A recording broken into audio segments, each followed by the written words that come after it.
सवर्ण लोग हो या समाज का कोई भी वर्ग, अब 100 साल पहले वाली बात नहीं है भैया। सब लोग समझते हैं कि क्या उचित है क्या अनुचित है।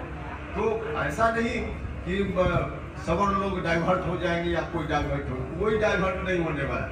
नरेंद्र मोदी जी को प्रधानमंत्री बनाना है या सब लोगों को मालूम है और सब लोग चाहते भी हैं। साथ ही साथ हमने कहा कि हमारे प्रधानमंत्री जी ने जो काम किया, मुख्यमंत्री जी ने भी किया और हमने भी जो लोगों की सेवा की है, कुल मिलाकर इन तमाम कारणों से कोई डाइवर्ट नहीं होने वाला है। एनडीए एक तरफा चुनाव में जीतेगा, इस बात की गारंटी है, क्योंकि आम लोग एनडीए के साथ हैं। भैया हमारी लड़ाई किसी से नहीं, हमारी लड़ाई किसी से नहीं। लेकिन आप समझ लीजिए, लालू यादव बिहार को फिर से ले जाना चाहते हैं 2005 की पहले वाली स्थिति, और उन्होंने ही जो कुछ भी लालू जी हमारे खिलाफ कर सकते हैं उस तरह का काम लालू जी कर रहे हैं। तो लालू जी की इस साजिश को लोग नहीं थोड़े समझ रहे, लालू जी की साजिश को लोग समझ रहे हैं, इसलिए उनकी साजिश में कोई नहीं आने। सब साजिश लालू यादव की, और उस साजिश में आम लोग आ जाएंगे, कैसे संभव है? नहीं संभव है। जो कुछ भी आप लोग बोल रहे हैं ना, सारी साजिश लालू यादव जी की है और कुछ भी नहीं। इसको दूसरी नजर से देखने की जरूरत नहीं है। टोटल साजिश लालू यादव जी की है, और लालू यादव जी हमारे रास्ता में तो कांटा होते रहे हैं, आगे भी बोएंगे, हम जानते हैं। तो इसलिए अब उनका दिल लद गया। लालू जी पहले जो करते थे, अब बिहार की जनता समझ चुकी है। 15 साल तक क्या होता रहा सब लोगों ने देखा है। अब एक लालू जी की बातों में आकर कहीं से कोई दिग्भ्रमित हो जाए और फिर से लालटेन जलने लगे, यह कोई नहीं चाहेगा। टोटल साजिश लालू जी की है, साजिश में लोग नहीं आने वाले। इसके इशारे पर कौन सी चुनाव लड़ रहे हैं? हम तो कह रहे हैं कि टोटल साजिश लालू यादव जी की है, टोटल साजिश लालू यादव जी की है। उपेंद्र कुशवाहा के खिलाफ, एनडीए के खिलाफ जो कुछ भी लालू जी कर सकते हैं सब कर रहे हैं, लेकिन उसकी कोई चिंता नहीं है। आराम से लोग समझ रहे हैं सारी चीजों को कि लालू जी ऐसा क्यों कर रहे हैं, इससे किसका फायदा हो सकता है, किसका नुकसान हो सकता है, यह लोग समझ रहे हैं। आखिर बीजेपी मोहन सिंह का नाम रद्द क्यों नहीं कर रही है? सवाल है, उसका जवाब दे दिया। पूरे तौर पे या टोटल साजिश लालू जी की है।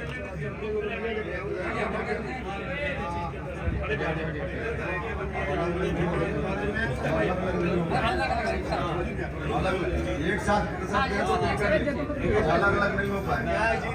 अरे यार एक साथ लगाइए, अलग अलग नहीं सब। मेरे बंधुओं से अनुरोध है, कृपया एक साथ आप अपना माइक रख दें और सवाल करें। एक साथ रख दीजिए, तो बाद में कहिएगा कि हम छूट गए, बाद में कोई साथी कहिएगा कि छूट गए, आपको नहीं कर पाए। देशवा न्यूज माइक रखिए नीचे, देशवा न्यूज माइक रखिए। हम फिर पूरा देते हैं, सब लोग एक साथ कर लीजिए। दोबारा कहिए कि हम छूट गए तो फिर मुश्किल है, नहीं कर पाएंगे। प्रधानमंत्री जी को तेजस्वी जी बेड रेस्ट की सलाह दे रहा है, क्या प्रधानमंत्री की बेड रेस्ट की उम्र हो गई है? अपने पिताजी को पहले सलाह देना, या सलाह अपने पिताजी को दें।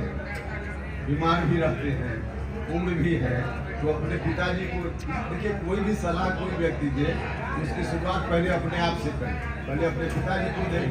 हमारे प्रधानमंत्री जी आज तक कभी सुना है आपने, जब से प्रधानमंत्री हैं 10 साल से, कभी बीमार पड़े हो, कभी छुट्टी मनाई हो उन्होंने, कभी सुना है? तो इतना एनर्जेटिक प्रधानमंत्री जी खुद अपने स्वास्थ्य को बना कर रखे हैं, और उसके बावजूद इस तरह का बचकाना कोई बात करे, क्या मतलब?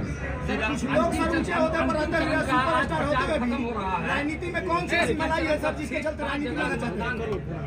अंतिम चरण का आज प्रचार खत्म हो रहा है, उसके बाद 5वें चरण के बाद क्या स्थिति है पूरे देश और खासकर बिहार में?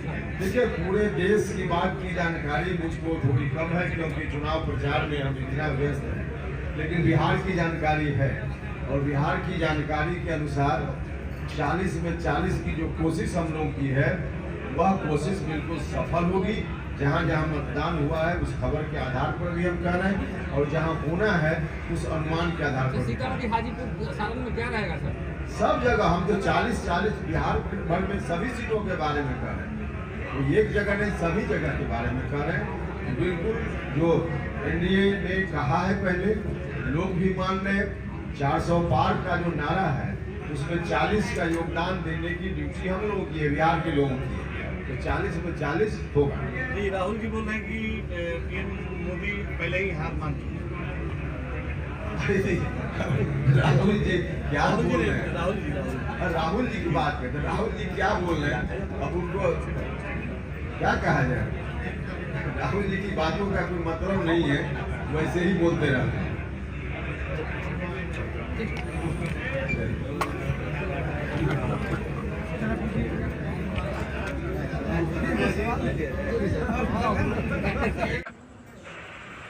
ये केंद्रीय विद्यालय नबीनगर में जो एनपीजीसी है, वहाँ 2018 में ही स्वीकृति दी गई हमारे विभाग की ओर से। विद्यालय 18 में शुरू हो गया, चल रहा है, बच्चे पढ़ रहे हैं। सासाराम का केंद्रीय विद्यालय राज्य सरकार के मिडिल स्कूल के भवन में पहले से चल रहा था। वहां मुश्किल से 8-10 कमरे थे। क्लास आगे बढ़ रहा था, बच्चे पास करके आगे की क्लास में जा रहे थे। उनके बैठने का कोई इंतजाम नहीं हो पा रहा था। विभाग के अधिकारियों ने कहा कि स्कूल बंद करना पड़ेगा, बंद करने का निर्णय लेना पड़ेगा। आखिर बच्चे क्लास आगे जाएंगे तो कहाँ बैठे? हमने उस विषय पर उस समय गौर किया और नया भवन केंद्रीय विद्यालय का सासाराम में बने, इसका शिलान्यास भी खुद हमने किया और 2-2.5 साल में भवन बना, उसका उद्घाटन भी हमने किया। उसी समय 8-10 कमरा में चलने वाला विद्यालय, जिसमें मुश्किल से 400-500 बच्चे पढ़ रहे थे, बंद होने की स्थिति में आ गया था। उसका अपना भवन, उसमें शिफ्ट कर गया विद्यालय। आज हजारों बच्चे इस इलाके के उस केंद्रीय विद्यालय में पढ़ रहे हैं। एक और केंद्रीय विद्यालय नया हमने स्वीकृत किया, औरंगाबाद के गोह ब्लॉक में देवकुंड एक जगह है। वहां भारत सरकार में मंत्री होने के कारण जो भी औपचारिकता उस विद्यालय की स्वीकृति में आवश्यक थी, तमाम औपचारिकताओं को हमने पूरा किया। लेकिन स्थानीय स्तर पे कुछ औपचारिकता होती है जिसमें भारत सरकार की या भारत सरकार के मंत्री की भूमिका नहीं होती है, स्थानीय सरकार की भूमिका होती है।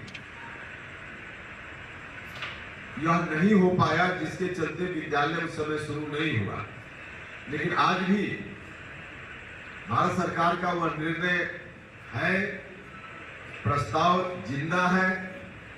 कल स्थानीय स्तर पे जो शेष औपचारिकता है उसको पूरा किया जाएगा, विद्यालय वहां भी शुरू हो जाएगा। डालमिया नगर के बारे में बड़ी चर्चा होती है।